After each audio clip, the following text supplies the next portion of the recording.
തിരുവനന്തപുരം നരുവാമൂട്ടിൽ 14 വയസ്സുകാരനെ വീടിനുള്ളിൽ മരിച്ച നിലയിൽ കണ്ടെത്തി.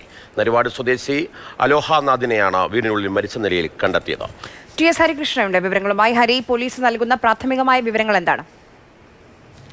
പോലീസ് സംബന്ധിച്ച് അന്വേഷിക്കുന്നതേ ഉള്ളൂ. കാരണം ഈ കുട്ടിയെ മരിച്ച നിലയിൽ വീട്ടിൽ കണ്ടെത്തുമ്പോൾ ഇന്ന് രാവിലെ അമ്മയും സഹോദരിയുമാണ് അലോഹിനെ മരിച്ച നിലയിൽ കണ്ടെത്തുന്നത്. അച്ഛൻ വിദേശത്താണ്. പതിവ് പോലെ ഇന്നലെ ഉറങ്ങാൻ കിടക്കുകയായിരുന്നു മുകളിലത്തെ നിലയിൽ. അപ്പോൾ ഇന്ന് രാവിലെ അലോഹ് എഴുന്നേൽക്കാൻ വൈകിയതുകൊണ്ട് അമ്മയും സഹോദരിയും കൂടെ മുറിയിൽ പോയി നോക്കി. ആ സമയത്ത് കട്ടിലിൽ അനങ്ങാതെ കിടക്കുകയായിരുന്നു. ശരീരമാസകലം നീല നിറത്തിലാണ് കണ്ടത്.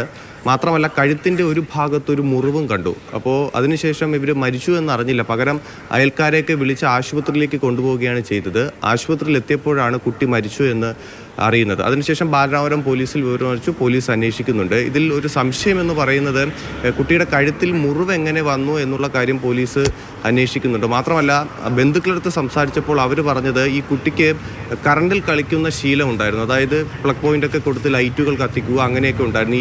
ഇന്ന് പോലീസ് അവിടെ നോക്കുമ്പോൾ തന്നെ വയറും മറ്റുമൊക്കെ പൊട്ടിക്കിടക്കുന്നതൊക്കെ കണ്ടിരുന്നു. അപ്പോൾ അബദ്ധത്തിൽ ഷോക്കേൽക്കുകയോ മറ്റോ ചെയ്തോ എന്നുള്ള കാര്യം സംശയിക്കുന്നു. എന്തായാലും ബാലരാമപുരം പോലീസ് കൂടുതൽ അന്വേഷിച്ചതിന് ശേഷം കൂടുതൽ കാര്യങ്ങൾ നമുക്ക് പറയാൻ കഴിയും.